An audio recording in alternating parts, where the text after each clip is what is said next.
On behalf of the Helene and Grant Wilson Center for Social Entrepreneurship here at PACE, welcome to our 2022 Learning Outcomes Reception.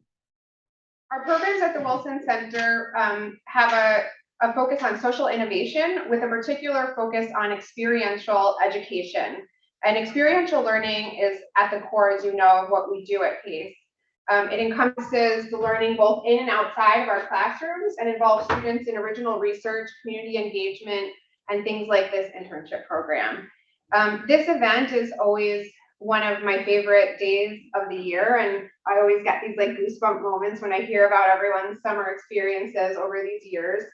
I'm so glad to see that our group today includes interns from this summer, host organizations from this summer and from past years. We have past interns joining us, our gracious donors, faculty from departments that the students are in, host organizations, as I mentioned, and colleagues. So thanks for being here, and I hope you'll find these presentations as inspiring as I do.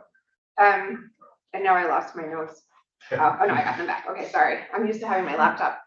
So this program was launched in 2009 and places and funds up to 15 PACE students, irrespective of their area of study, campus, or year. Our only requirement is that you all come back to campus the following semester. So we don't hire graduating students because we want to hear your stories and to share your stories and for you to have the experience of being back in the classroom after your full-time positions. So we have students in the New York metro area. We have a very broad definition of what social entrepreneurship is. And so we include nonprofits, we include innovative government agencies, we include not for-profit organizations that have a true focus on social responsibility. And I'm really excited to say that since inception, this program has given over $900,000 in funding to PACE students for their full-time summer internships. And that's for 187 full-time summer internships at more than 80 different organizations in the New York metro area. We have really two goals with the program. One is to encourage students to apply what they're studying in the classroom to this real-world experience while earning income.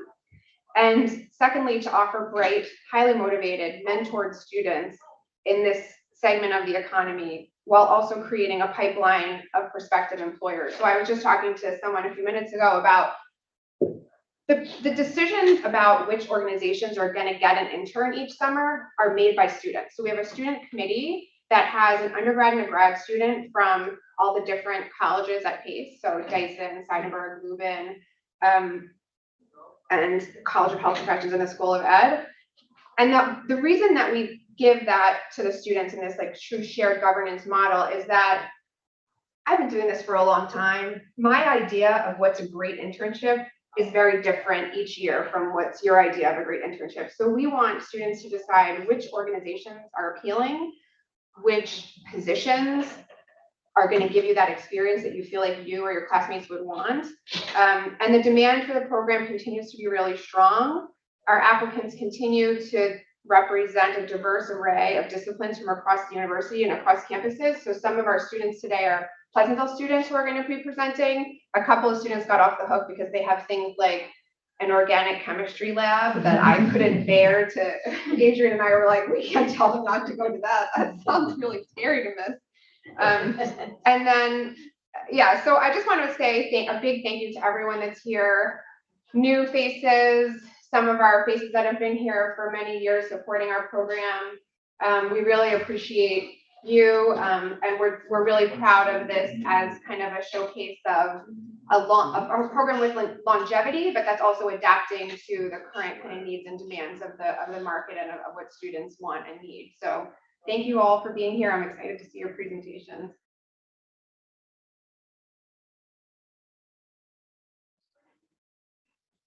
So hi everyone, my name is Clea Matt, and I spent my summer with Hudson River Park Friends. Like I said, my name is Clea Matt. I'm a senior communication studies major with minors in digital media studies and graphic design. I'm really passionate about making information accessible and all sorts of digital and creative storytelling. So when I saw that they were asking for a digital marketing intern, I got very, very excited. And so I worked again with Hudson River Park Friends.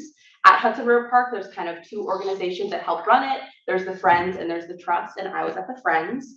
It was founded in 1999, and Hudson River Park Friends is a nonprofit dedicated to advocating for and growing Hudson River Park. And again, I had the opportunity to be their digital marketing intern this summer. I worked directly with Julie Goldberg, who's joining us on Zoom, who I'm excited to see, and with Cheryl Herman, who works in the trust side, so kind of a bridge employee in that sense. So I got to spend my summer doing a whole plethora of things. First off, I attended check-ins with my supervisor, Julie, along with like weekly standing meetings with other teams and kind of collaborating on projects within those standing meetings. I presented social media analytics at our weekly communications meeting. So I got to learn how to use a new platform for doing that, and that was really great. I photo sourced and wrote copy for the park social media channels. I was assigned a certain amount of posts to do within the week, and got a lot of creative freedom on what I wanted to do with those. I coordinated filming for social media campaigns centering the Hudson River Park community. Like I said, I'm very passionate about storytelling, so I got the freedom to kind of create a social media campaign of my dreams. So I did a reel series about people that are involved at the park, either as volunteers, love the park. There's a team running for the marathon this year, so I got to interview one of the runners, and just kind of got to connect with the park in that way. And then I also got to photo source and edit copy for the park's launch on Bloomberg Connects. If you don't know what Bloomberg Connects is, it's a really great app for exploring museums and other cultural institutions. So the park is getting set up right now for a launch later in the fall. Not to blow up their spot, but it's really exciting. I hadn't even heard of Bloomberg Connects, so it was a great like exploratory way to kind of learn that CMS and do all of those things. So kind of what I learned over the summer. I learned how to use various platforms from Google Ads. Hootsuite is what I was doing that social media research on. And again, the Bloomberg Connects content management system. I like to think I'm a fast learner, and this was a nice way to kind of prove myself right. And I felt it was good to kind of explore those things that are industry standard now these days. I learned how to communicate appropriately in a workplace environment, from internal employees to park goers. Again, I had those internal meetings, so kind of learning how to like talk to my like colleagues of sorts, but then also like how to then email someone who I don't know and who has no idea who I am, but I want to get involved in a project. And finally, I learned how to copy edit to create succinct, accessible bodies of text. Again, for Bloomberg Connect, social media, and all of those things. So thank you for a great summer, Julie, and all of you, because I know we wouldn't have been able to do this without you. So thank you so much.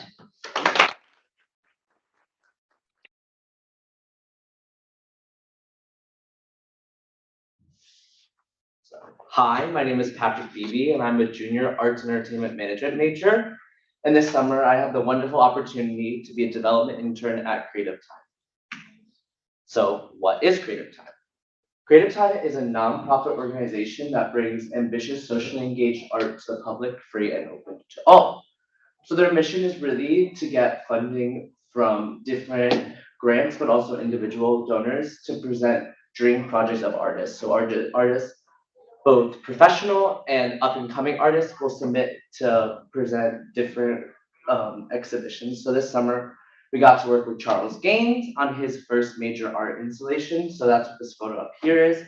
Those are part of his installation that's called The American Manifest, which is a 3-part installation.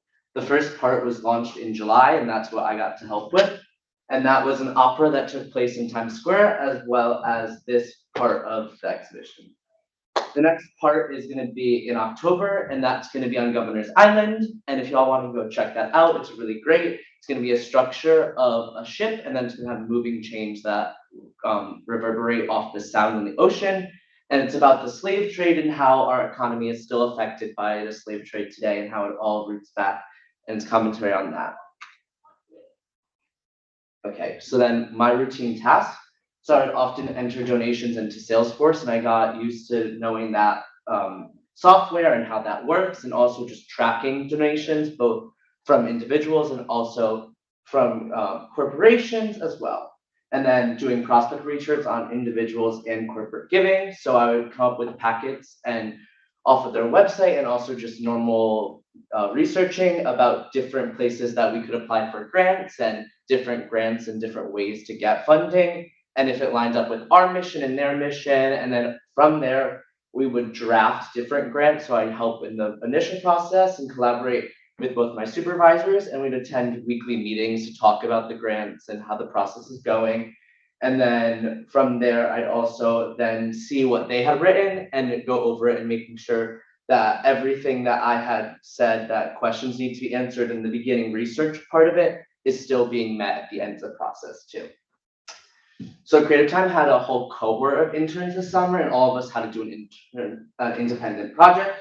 My independent project was building a patron group for Creative Time, and then our patron group was called the Artisan Council. It's a multi-tiered patron group, and it connects to their project, the 7th Floor project. Basically, they're opening a space that will be a public center for artists to come and use it to create whatever they want. They'll provide legal service for them, resume building, commentary on it, but also just a space where people can get access to, since space in New York City is so hard, rent is so expensive, especially for artists who already aren't getting paid, who don't have a name, who just live in, say, the East Village, that's where it's located, but also all throughout New York can come and collaborate and work together to create socially engaged art and use their art to like really pass their message along, which is basically the whole point of Creative Time.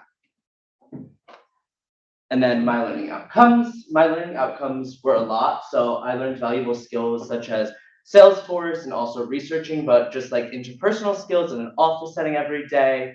Also working from home some days, if something came up, and just, connecting back to like how you work in a space, but also learning from the whole Zoom situation, using those skills still today because it's hybrid experience sometimes.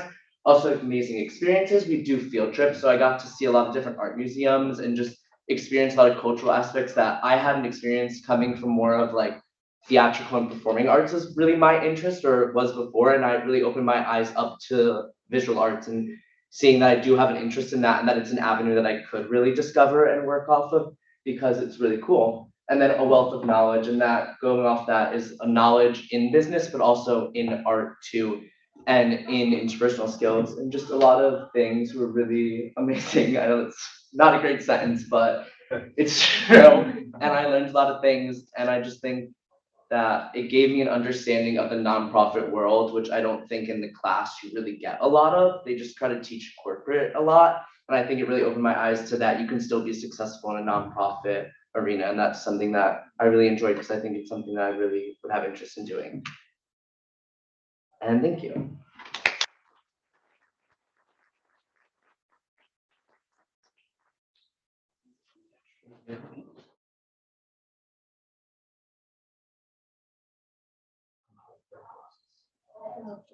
Okay, hi everyone. My name is Sasha Sakachan, and I'm a senior here at the New York City campus, and I'm studying early childhood and childhood education. And this summer, I got to be environmental educator at the Hudson River Park. So what is the Hudson River Park Trust? Oh, let's see.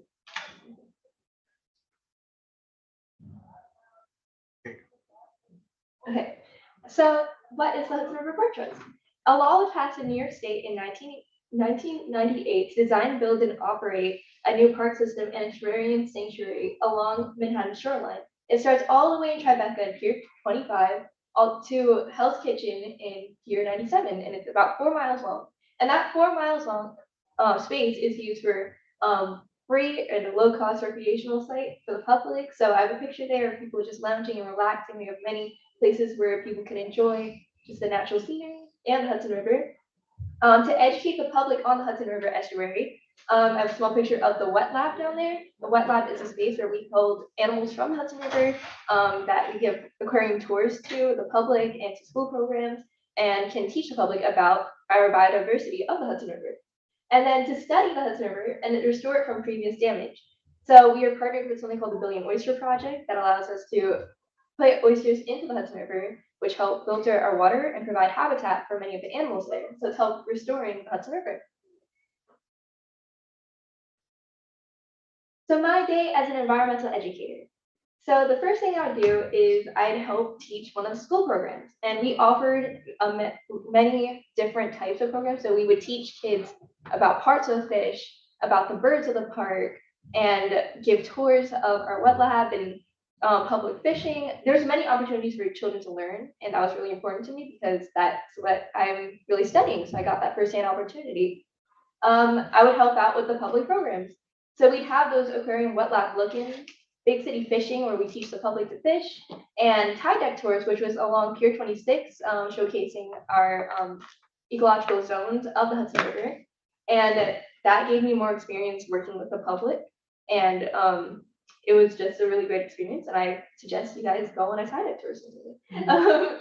So assisting field scientists. That was a new opportunity I was allowed to have where I was able to clean the tanks in the wet lab, feed the animals, check the traps off Pier 40 and Pier 26. And I even got to participate in the Tribeca monitoring project, which is a huge thing to me because it was a first-hand experience into like a scientific research. I was able to go on the boat, monitor traps on the Hudson River, and really work with the scientists one-on-one. And lastly, I did educator tasks. So educator tasks can range from a bunch of different programs, but I focused on curriculum revisal. I was able to revise one of our lessons for our bird type of lesson for school programs called Bird Week Buffet. And then I got to add more to our butterfly migration game, and these will be later implemented next year.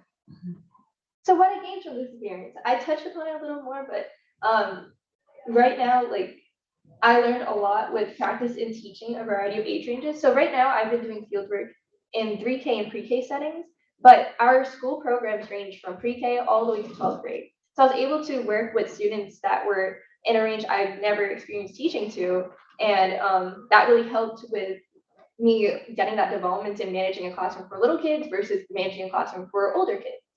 Confidence in teaching. So even though I've been getting a lot of fieldwork experience at Pace, I still missed out a bit because of COVID. So this was a really good opportunity to really try teaching to large groups in person, which I will definitely need later on in my career. Professional development with how I teach. So I was actually observed teaching by some of my supervisors who then provided feedback on how I did and provided really, really good just knowledge on how to do classroom maintenance and just like teaching in general that I really like gained a lot of experience from and knowledge from and took to heart.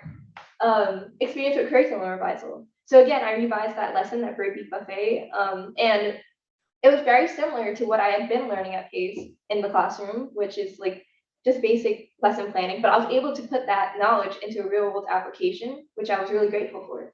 Practice with co-teaching. Co-teaching is a really big thing with New York City classrooms. I'm probably going to be working with more than one teacher. I had not had that experience on Zoom. So being able to do that in person with my coworkers was really valuable.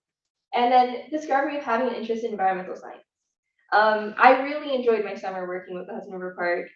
I had not really known that much about environmental science prior to this, but I think it's something I might want to pursue in the future. Thank you. Thank you.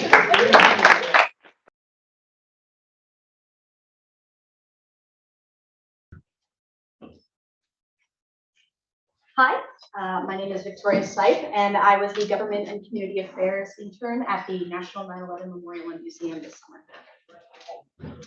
So for a little bit about me, my name is Victoria. I'm a transfer student from Hudson Valley Community College, where I got my associate's degree in liberal arts. I'm a senior, I graduate in December, and I'm a double major in history and political science student at Dyson and Potsdamer Honors College here. A little bit about the National 9/11 Memorial and Museum. So the memorial and museum distinction is important because it is two separate features, but they are the same organization. The memorial opened in 2011. That is the memorial pools that you see that are located at the remembrance spots of the Twin Towers. And the museum itself opened in 2014. The actual organization for the National 9/11 Memorial and Museum was founded sort of immediately after the events of September 11th. There were quite a few organizations that were working on a historical aspect of it or in planning a memorial that all eventually coalesced into this program. I've included the mission statement specifically in their words on the screen there. Museum and Memorial is a non-for-profit, but primarily the interesting thing about the Memorial Museum is that it is a memorial museum, like together as well, which isn't how, say, the Met works or MoMA, where we are combining both the important, vitally remembrance aspects for the victims of this event and also a historical education program. And our primary objective always is to stay true to our stakeholders, that being most importantly, the people who worked at the site, our rescue and recovery workers, people who lived in this area of the financial district in Lower Manhattan, and most vitally, the loved ones and family members of the victims that were lost on that day.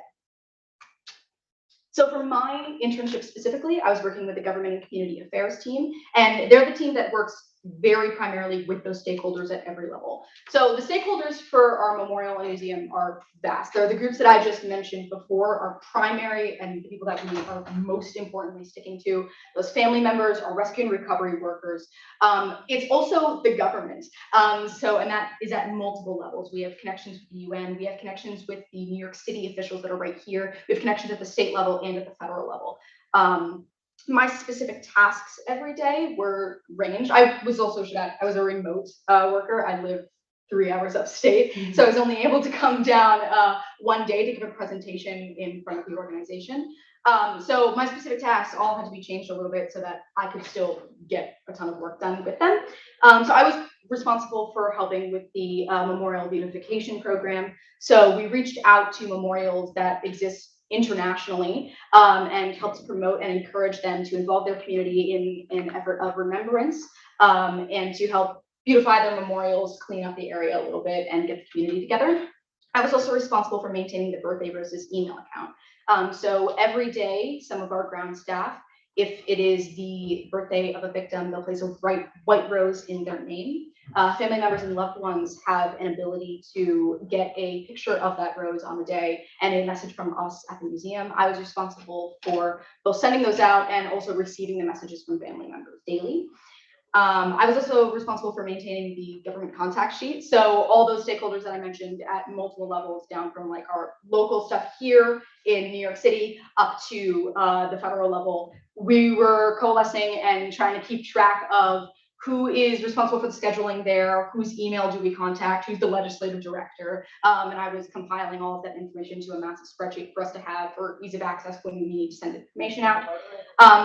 I was also responsible for some of the briefings when we have VIP visits, international officials or local officials. We had a senator visit and presidents from multiple different countries visit in my time there. Also, members from our military. I was responsible for putting together some of the briefings for those members, which is a little bit of background on them, but then also their connection or their nation's connection to 9/11 and compiling that all on a sheet. My biggest and most important project, though, was the PACE project.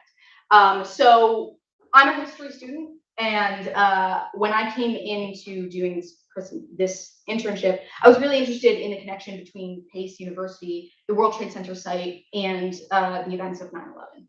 There wasn't a whole ton of information that was coalesced in one place. That story wasn't like concretely told from start to end. So I started in the early 60s with the development of the World Trade Center site.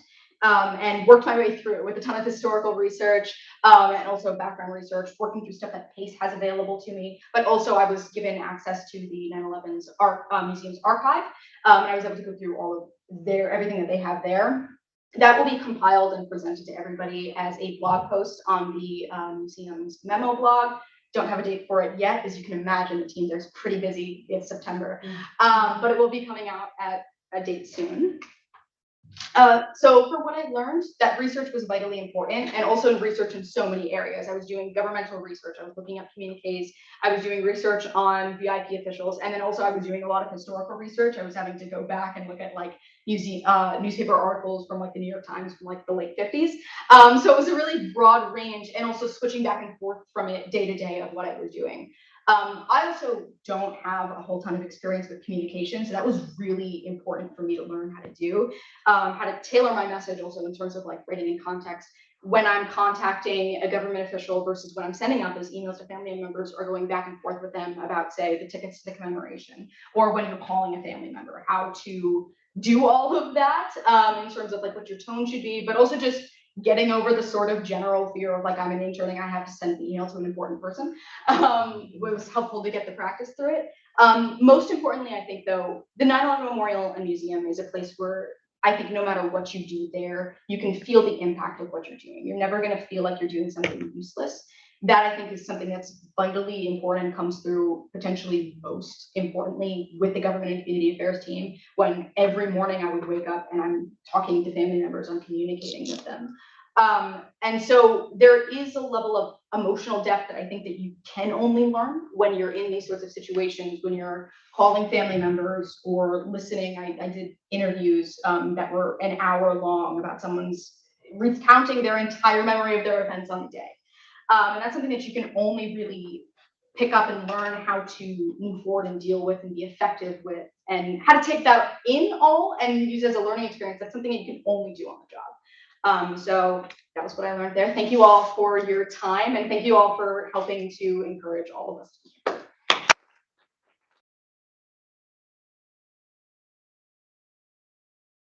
Awesome, great. Hi, everyone. I am Christina Davis. I am obtaining my combined degree at Pace University. I'm getting my BBA in Arts and Entertainment Management. I am a super senior. This is my final year, as I'm in my last accelerated grad year, which is awesome. And I'm getting my Master's of Science in Human Resource Management, as well as having a concentration in data analytics. So this semester has been great so far. Also, I worked and interned at CEO, also known as the Center of Employment Opportunities, and my main focus this summer was the 90-day review revamp recommendations as their employee experience intern. Just click over here. So, highlighting CEO, they're dedicated to proving immediate as well as effective comprehensive employment services to recent criminal convictions and aiding their interns right back into society, as well as being transformative leaders in society as well. My role as CEO focused more on their performance management industry, as well as their 90-day review process for increasing visibility of their learning and development strategies, as well as trying to make sure they were up to code with market trends as well, because as you've seen, HR is forever changing. So my project objective focused on a 90-day revamp and a reflection process to best align CEO with employee professional development. So their current process was, for example, on Google Form, and we were trying to put that into CEO Grows, also known as CEO Brightspace. So I had to learn an entire new LMS system whilst using my textbook knowledge from my previous semester, taking my first HR management grad course ever, to applying it into real time. So it was amazing to be able to do that with hands-on experience. And next, just focusing on a brief project breakdown, I summarized the information that they currently had in their Google form, completed internal research through hosting focus groups, connecting with my supervisor, the employee experience project manager, as well as the director of strategic implementation for the entire company. So it was great to also meet a very important stakeholder in real time as well. Complete outside research, such as doing any benchmarking with comparable organizations, such as reentry organizations with good performance management systems, as well as doing project trial presentation and then a final presentation to my stakeholders, which included the VP of the strategic implementation, which was amazing.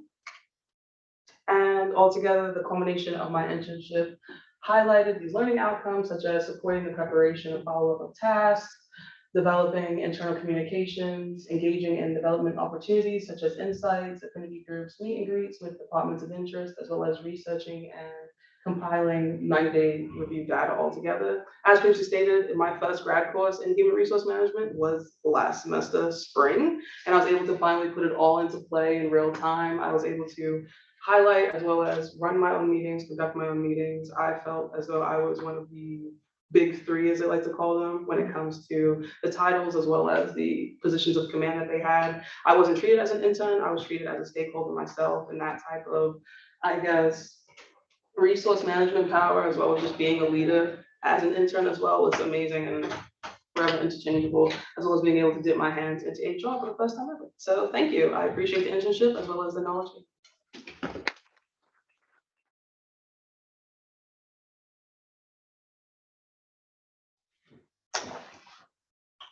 So hi, my name is Karina. This summer I had the opportunity to return for a second year at the Billy and Oyster Project as their research associate technician. So introduction about me. I am a senior here at Dyson, biology major, organic chemistry minor. What is the Billy and Oyster Project? So the Billy and Oyster Project is a nonprofit organization that is working to restore the oyster population here in New York Harbor through public initiatives. The main question is why oysters? First, they're essential for filtration, as an adult oyster can filter up to 50 gallons of water per day. So essentially, 1 billion oysters will be able to filter the entire standing volume of New York Harbor every 3 days. Biodiversity, so oysters grow in reef-like structures, so they are housing lots of animals, such as the spider crab, the striped bass, and even seahorses. And also, they're important for storm protection barriers. One of the initiatives they work is putting these coconut haired shelled bags on the coast of like Staten Island to prevent any future natural disasters such as Hurricane Sandy. And their cultural significance. Before New York was the Big Apple, they were actually the big oyster due to the abundance of oysters that were present in the harbor. So I'm going to talk about what I did and the learning outcomes from each of those jobs. So on the left, you can see a giant pile of shells that is actually donated from restaurants to our main site at Governor's Island. And with public volunteers, we actually have them running a wash cycle to prepare the pallets that are there at the bottom that were later sent to our lab to get set with a bunch of oyster eggs. So that was one of the important things as the volunteers come, donate their time to us and help us start the beginning process of our oyster restoration. And on the right side of a little seahorse that I actually found while doing oyster monitoring, which is another crucial part. We like to donate, teachers like to volunteer their time and actually adopt a cage that they can then collect data for us that is used for future installations and also allows us to understand how biodiversity is bettering in the environment. And next was water quality testing. So I had the opportunity to wake up very bright and early on Thursday mornings to get on the boat and collect water samples from 10 of our remote sites. Through this, we are actually testing for bacteria known as Enterococcus, which is a common fecal indicator. If many of you don't know, New York City has a combined sewage overflow system. So when it rains more than 1/10 of an inch within 10 minutes, everything from the sewers go and flow into the harbor.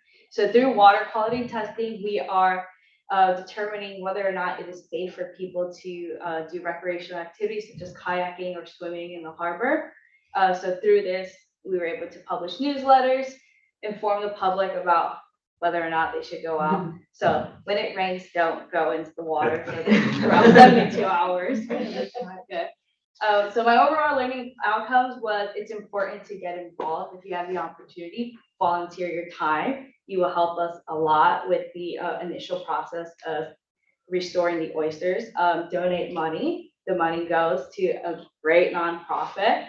And also just educating yourself. By educating yourself and spreading the word about the Billion Oyster Project, you would get, we get a lot of help like that as well.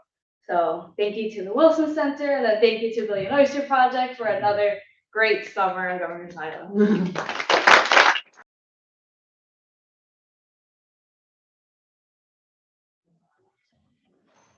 Hello, my name is Angie Hipkins. I am a junior at Hayes here, of course. I'm also in Summer Honors College. I'm a double major Peace and Justice Studies and Political Science. And so my quick presentation is just going to be about my summer internship with the Global Policy Forum. So first off, what is the Global Policy Forum from the website? They are an independent policy watchdog that monitors and reports on United Nations activities and developments in multilateral affairs.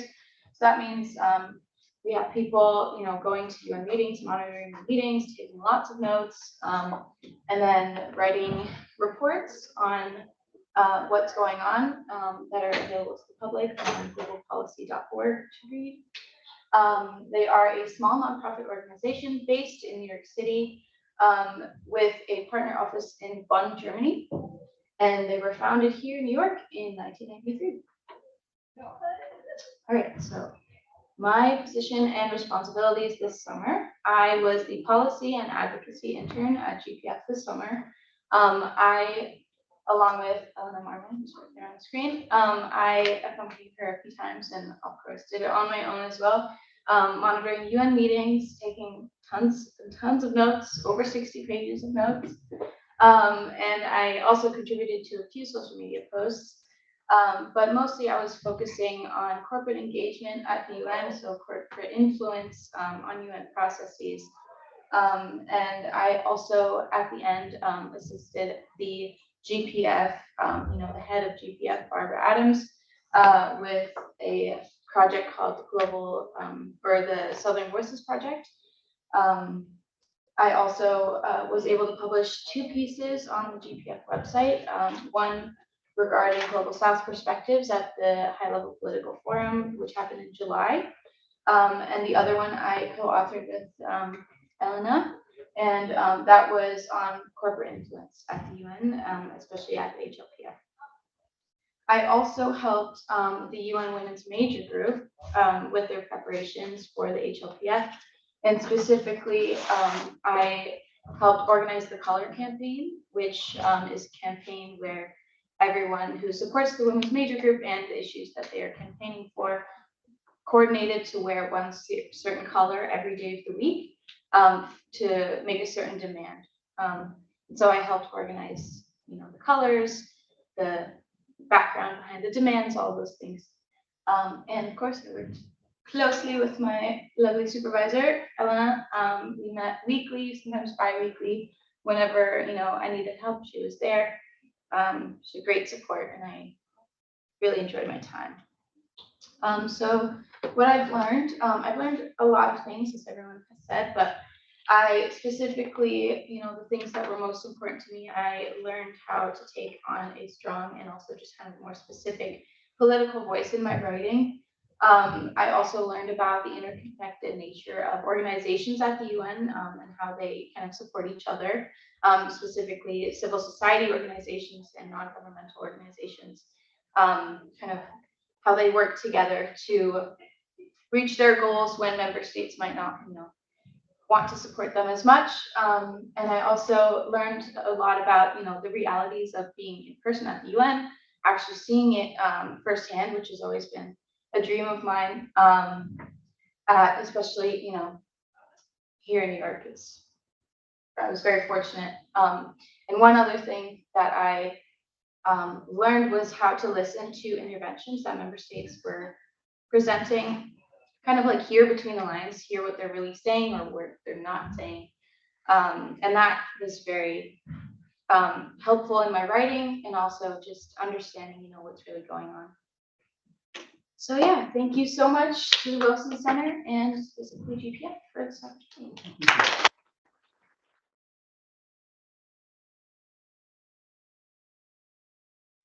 Hi everyone, thank you so much for being here today. I wanted to tell you a little bit about my summer internship working with South Bronx United. But before we begin, I just wanted to introduce myself a little bit. My name is Velasco Carrasco. I'm a senior now at the School of Dyson College Arts and Sciences. I'm actually in the 3x3 program with the law school, so I will be graduating a year early in the spring. I am majoring in political science and minoring in criminal justice. So, what is South Bronx United? It's actually a fairly new nonprofit organization. It was founded by Andrew So in 2009. It uses soccer as a social tool for social change. Andrew So realized that there was very limited green space in the South Bronx.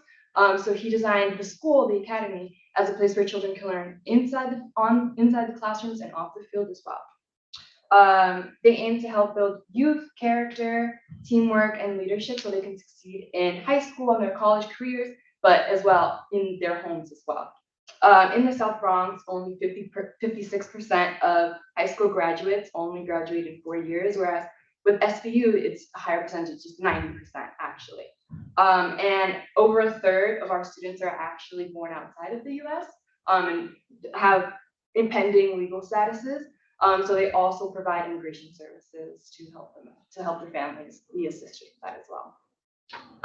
Every year, over 300 volunteers actually dedicate their time into helping them champion youth within the South Bronx through soccer and education as well. So my role this summer was, I was a summer scholars mentor for the 7th grade. It's mainly college-based, so every classroom has a name. Mine was Georgetown, go green. We help students really explore their interests And we help them choose. There's no hierarchy. When you walk in, it's literally like a family. I've never met such a honestly like valid group of individuals that really care and enjoy and honestly have such warmth in their hearts for these kids. I really, really love my experience working with them. And we actually have, my position was mostly with behavioral management, where we implement the point system. So it's really about intentional praise. So if one of my students, Jair, for example, which was one of my boys, volunteered first when he was like really timid, and I'd be like, you know what, Jair, thank you so much. I really noticed how hard it was for you to actually be able to volunteer first. I know that it's a little scary. Having that intentional praise that really, really impacts their learning and how they behave inside and outside of the classroom as well. And then with those points that they've accumulated, they can actually spend it at the store and they can buy like fidget toys and chips and snacks, and it goes up, and it's just amazing, honestly. Everybody's so excited. They're like, okay, so when are you gonna give me 5 points? Okay, so I think I deserve 5 points for that. They're very happy about it, yeah. And we also help build projects with them at the end of the summer. So my major was actually robotics. We were sponsored through NYCFC, and we helped them build websites, build the actual robots, so they got that hands-on experience. And at the end of the summer, we actually had, because it's about soccer, so we had a World Cup where they actually had these 3 robots and their teams play against each other, and we got our sponsors to come in and watch that as well. And what I've learned, I've honestly gained so many communication skills with kids. You really need to practice firm finesse, which is something that we're taught at training. And it's being firm in what you say, but also not in like an authoritative way. Because with kids, you really have to watch what you say and make sure that what you're putting across is known and respected. Because if you don't if you don't set your boundaries when you come in, it's kind of hard to build that up later on with the children. Increased self-awareness is another big thing. I actually had an incident on the soccer field where 2 kids snuck away to the target 20 minutes away, and they thought that we wouldn't notice. Of course we did, and we went and we caught them. So you really have to be vigilant with the children, and better time management skills. We're on schedule constantly. Even on Fridays where we have field trips, these are in public areas. You really have to be on time, make sure the kids have eaten, make sure the kids are on the bus by a certain time, so we can kind of get them home and picked up by their parents. And having a helpful, friendly attitude honestly goes a long way. The children choose to be here. So even a welcoming, hey, how are you? Good morning. Thank you so much for coming. Really, really goes a long way. And it just sets the tone for the day, honestly, for them. Even if they come in like a bad mood, that good morning automatically perks them up. And there's that positive intention in it as well. And here are a few pictures of me with the kids, which are all of my 7th graders. There's Andy, there's Wally, my 3 girls. That's Jasmine, Jocelyn, and Karen. And then that's my 7th grader as well. So thank you so much.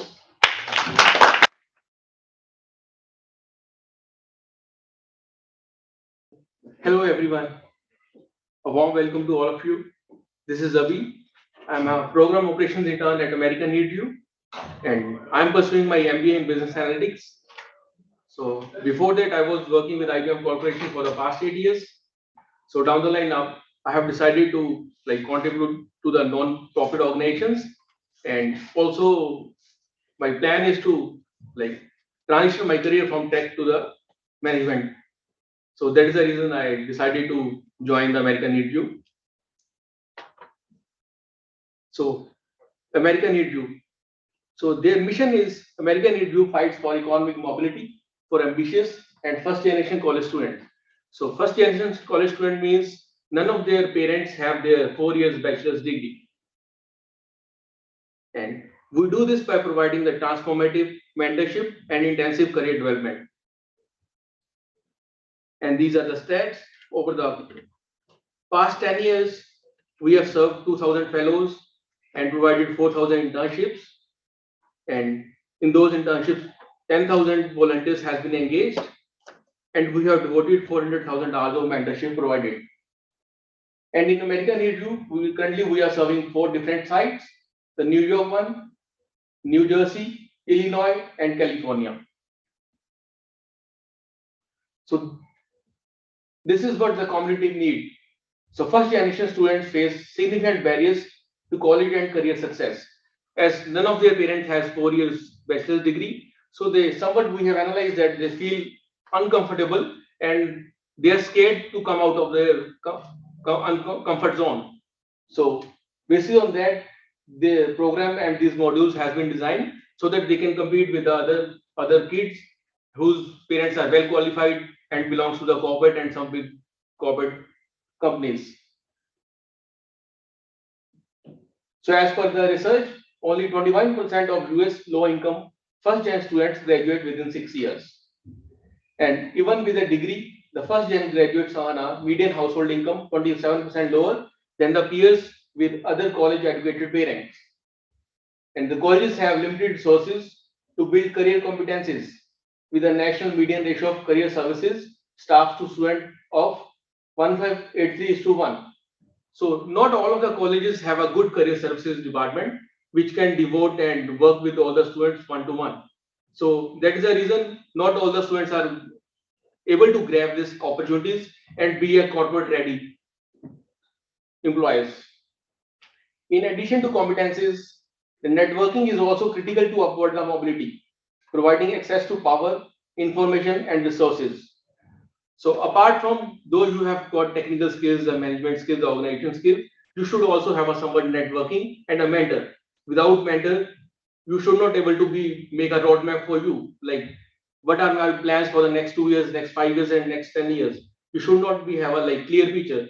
So this is one of the pain point for those first generation students. So we think are as a product manager. So it's our duty to find the pain points the student and fellows are facing and how to resolve those pain points and how to make the fellows experience 10 times better. So according to that, we have designed all those modules which make the fellows ready to join the corporate. And this is a project I was working on, and it is a new project. And just after the pandemic, America did so much research, and they come out with the idea that we are already running a one in-person project with the fellows, and that was a 2 years program. And fellows has to join the workshops and collaborate with the mentors after every 2 weeks. But what will happen if again we are facing some unprecedented situations and pandemic? So we don't want that fellows will miss those opportunities to be a part of those corporate companies. So we have come up with this project, and this is a virtual project. We are already running an in-person project, and this is a virtual project in which students need not to come up for the in-person, or they can join anywhere as their own self-paced environment. They can join from everyone. So this is a virtual learning program, and with a third of college students identifying as first generation students, America needs to receive requests for expansion every year from throughout the US from all the 50 states. In response, we have leveraged our experience with virtual learning to expand services through First Gen U. So my responsibilities in this project is we are getting the registration and the request through the Google form, and I need to analyze those requests and make the student registration in Salesforce as well in Canvas. So after registering all those first generation students, they will be able to join all those modules. They can complete each and every single module as per their own self-paced environment. And I did my research on the best practices to engage students with virtual learning. So after completing the registration, we have created a one LinkedIn group for all those fellows, and we have created the one focus group, and we have created an event in which we call the corporate leaders for their speeches, and so that they can answer the questions the fellow students have. And next is my responsibility is to generate the weekly First Gen U report data. So this report contains every fellow how much time he or she is devoting on every single module, and what is the most convenient type, like whether he or she is taking out a time on weekdays or weekends, and what is the barrier he is facing, like why he or she is not able to complete a quiz or a module. So this all stats figures tell us that data, and So after looking at that data, it is very much easy for you to target and reach to all those students. And other thing is I worked on how to generate a bulk access student report in Canvas. So before that, if someone is ever used the Canvas, there is only like the feature to access the student data. We can only generate a report for a single student.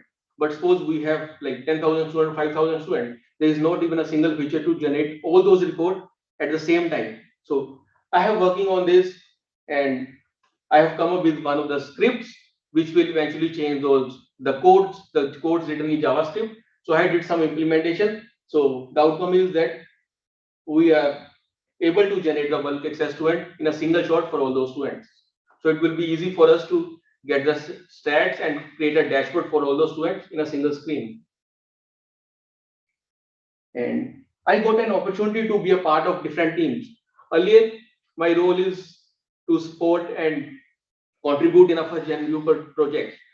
But I got an opportunity through my supervisor, Leah. You can see on the screen right hand side. So she is so much compassionate and ethical leader. She always boosts my morale and to boost me that yes, you can contribute in multiple different teams. And from every single person, you will get to know something new and which will eventually help you in boost your career. And these are the skills I acquired. I got to learn so many technical knowledge about Salesforce and other tools like Canvas and Textily. Textily, we did a lot of research. We are looking for one of the platform which will eventually help into one-to-one conversation with each and every single fellow. So after doing a lot of research, we come up with that Textily is that great platform which will resolve all these barriers and issues.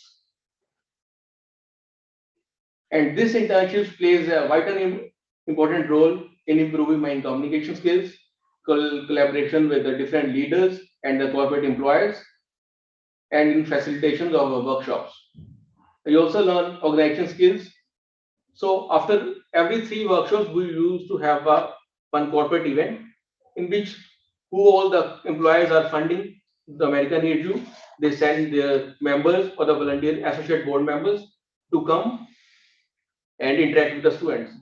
And almost we have like around 200 fellows in this program, and we have pairing all those 200 fellows with 120 different mentor coaches. And those mentor coaches are from corporate. Some are from Goldman Sachs, JP Morgan, the Google, Apple, Microsoft. Those mentor coaches playing their volunteer involvement to create a roadmap, to like give the knowledge about the elevator pitches, to how to make the connections to all those fellows. And it is a great platform for networking. And I also, being an intern, got an opportunity to interact with all those employers, and they like discuss my future roles. And I'm aspiring product manager, so I got an opportunity to interact with how I can contribute to America and return back to the society.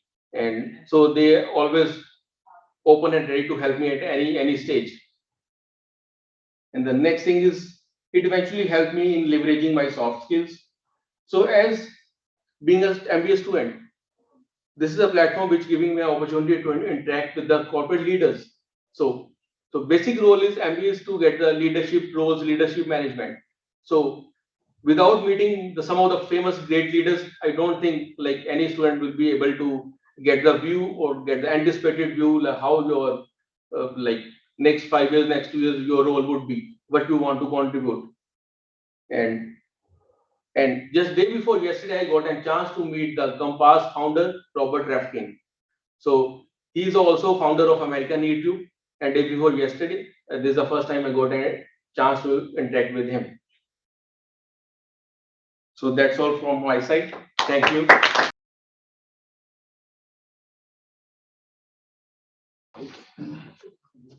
Hello, everyone. So my name is Victor, and I'm here to talk a little bit about my summer experience at LUCA, or short for Latino Youth College Access. Before I go to the next slide, because honestly, I forgot to put the About Me page, I'll talk a little bit about myself. My name is Victor. I'm actually a combined degree program here at Pace. So I'm doing my master's in public administration, as well as I did my major in political science, and side note, I also did a minor in religious studies. But it is a minor, but religious studies, it was fun. Besides that, I've done a lot of work. I've had a lot of internship experiences outside, specifically in DC, being that I'm on the government track for the MPA. Government's kind of my area, so I've worked for the US Senate twice. I've worked recently for FEMA over last summer, right there in the One World Trade Center in their HQ. It was a fantastic experiences, but I came into this with a little bit of a challenge because I haven't really had an experience with a nonprofit before. I did do an internship with National Urban League, that was with their Washington bureau. So I was working in their government aspect already. So I was like taking this kind of summer experience as a challenge, but also as a rewarding experience nonetheless. And it was rewarding. So a little bit about Latino Youth College Access. It was a nonprofit organization. It was founded in 2012 by actually a former PACE MPA alumni student, Shirley Acevedo Bontempo. She is a first generation Latino student, and she came back to specifically PACE to study an MPA and to figure out how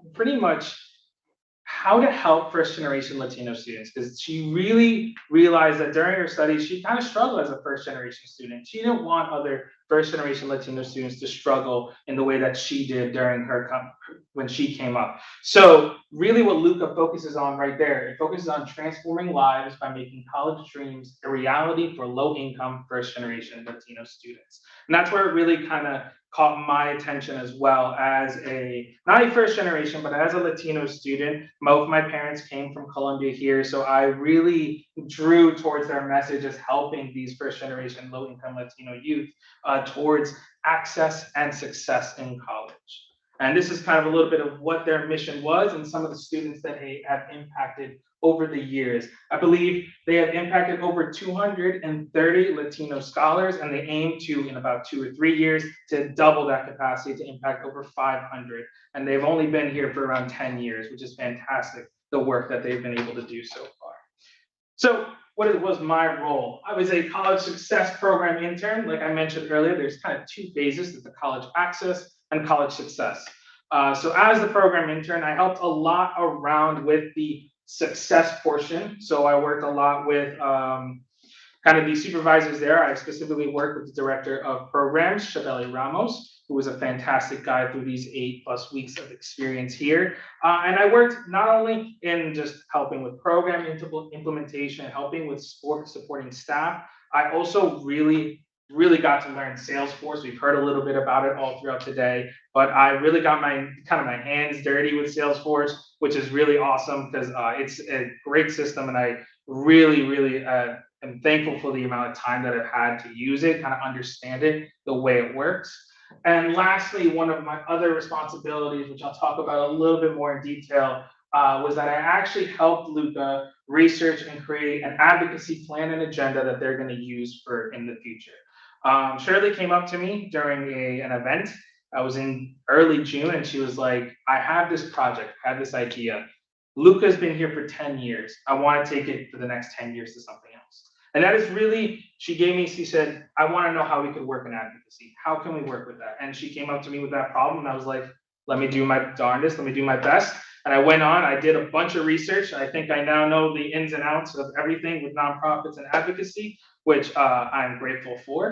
But I also was able to develop from other organizations what kind of these agenda, what advocacy points we can put on for LUCA to then advocate for at the local level, at the state level, and even at the federal level. So that is really what I did as in my role as a college success program intern, and I really enjoyed making those points. Shirley will be taking those points, and hopefully in the board meeting by the end of this year, she'll be presenting them to the board. And I'm just very grateful that I had the opportunity to just get my hands into that. So what did I learn? I kind of touched on it all, but 3 main points. Salesforce, it is amazing. It's an amazing resource that I was glad to use.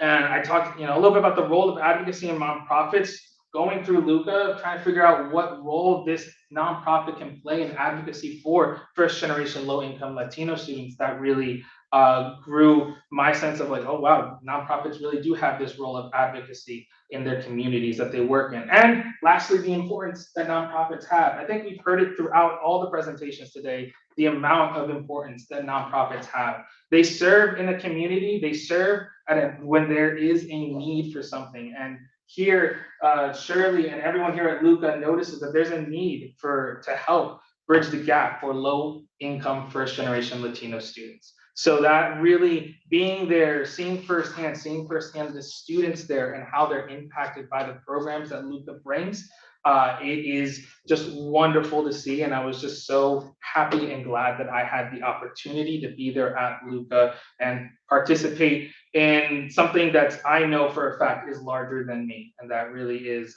at the end of the day, that's really what it is all about. And with that, I'd like to thank you guys, everyone, for listening, and I'd like to thank Luca for being and letting me be a part of the organization for this wonderful summer, and thank the Wilson Center as well for the wonderful opportunity that this was. Thank you.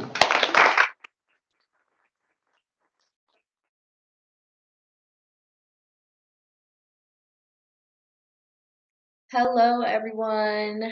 Today I'm going to be talking about my internship with Open Door Family Medical Center. My name is Murucuya Gomez. I am a biology major with a minor in public health. I am currently a sophomore at Pace University, and I am interested in pursuing a career in emergency medicine.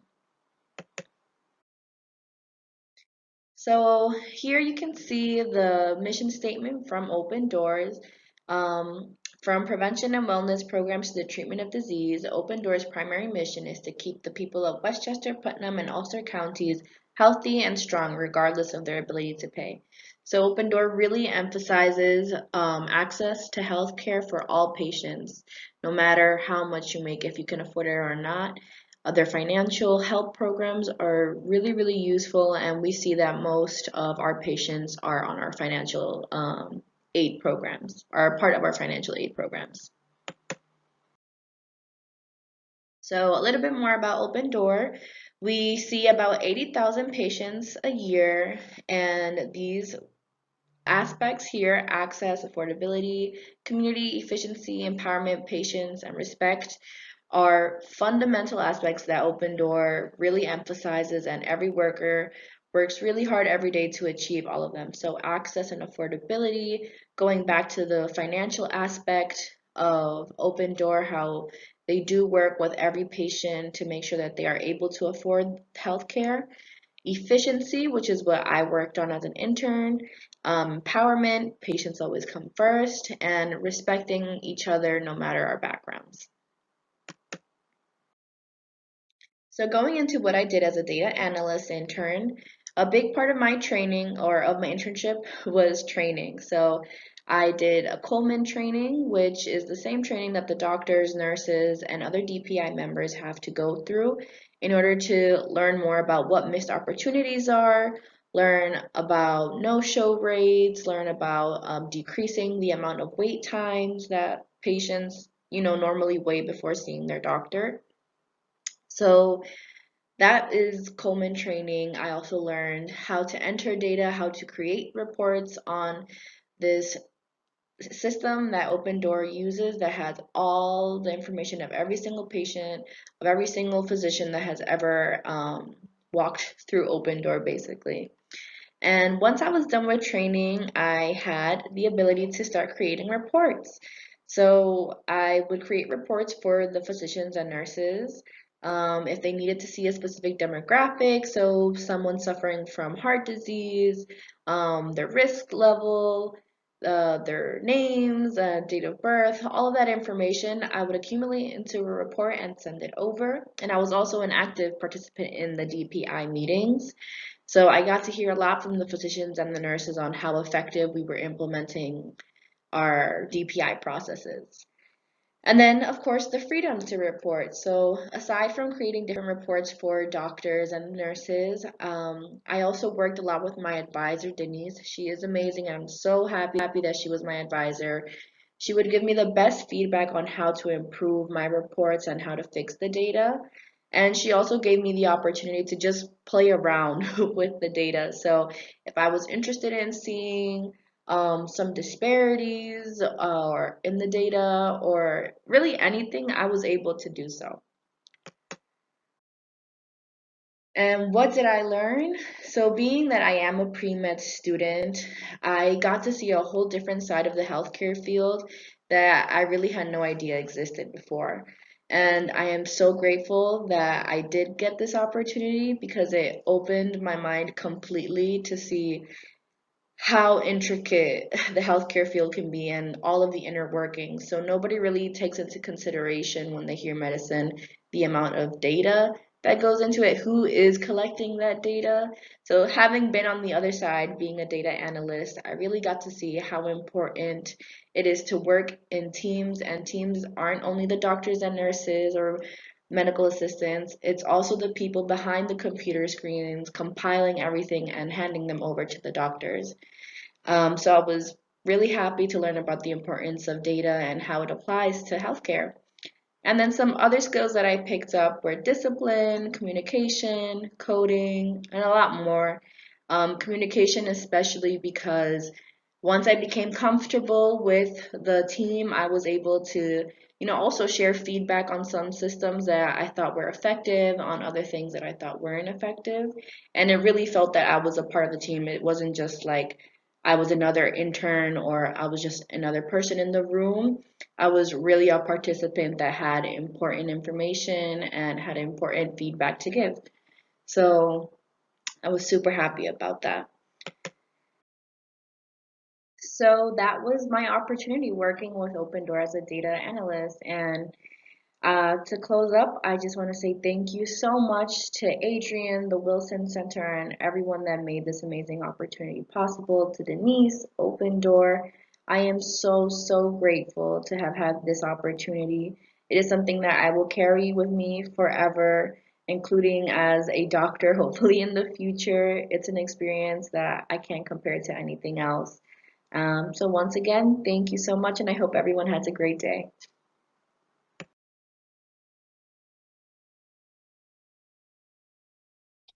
Hi, my name's Emily Schaefer. This summer, I interned at the Animal Care Centers of NYC for my Wilson Center summer internship, and this is my presentation. Okay, so I interned at the Animal Care Centers of NYC. This is me. I am a junior at Pace. I'm majoring in English and with a concentration in creative writing. But aside from writing, I'm really passionate about rescue animals and the work they do to take care of and support and rehouse abused and abandoned animals. So this is me here, and then that's my sister's cat, her rescue cat, and then that's my rescue dog, Zeus. So first, a little bit about ACC. ACC is New York City's only open admissions animal shelter. This means they don't turn away any animals based on whatever health conditions or whatever breed they are, which no other shelter in New York City does this actually. They currently have 3 locations, one in Manhattan, Brooklyn, and Staten Island, and 2 more are coming in the Bronx and Queens. They have a lot of different programs to help care for the animals, including resources to help low-income pet owners access medical care and pet food, which I think is pretty important. And then they take in dogs, cats, rabbits, guinea pigs, and hamsters, but I have heard stories about them getting chickens and cows before, which they placed with adopters, not in the city, but upstate. So some things that I did during my internship, I reached out to donors and advised them on what donations we can accept. So just community members at like trying to figure out if they have old stuff that maybe they don't need anymore, or like their pet passed and they would like to give it to a pet that would need it. We would tell them what we can and can't accept. I updated information on different fundraising databases. I also assisted with planning and organizing the gala, which is happening in September, pretty soon. This is an annual gala that ACC does every year to fundraise and bring awareness to the organization. And then I also helped with researching donors, gala sponsors, and foundations that could support us. So learning outcomes, first of all, I made a lot of personal connections in this job. The people that I was working with were really great, and I really valued my time with them. So more specifically, overall, this job I think really improved my communication skills and my research skills. I also learned the ins and outs of working at a nonprofit, which is very useful. And I also gained experience working with people at a real world job, this was like my first job that wasn't like being a cashier. So I thought that was really valuable being a cashier is a real job, but I feel like you learn a lot more and you learn a lot more about the job environment when you're working for a bigger company. And that was my presentation and a little bit about my internship. So thank you for listening.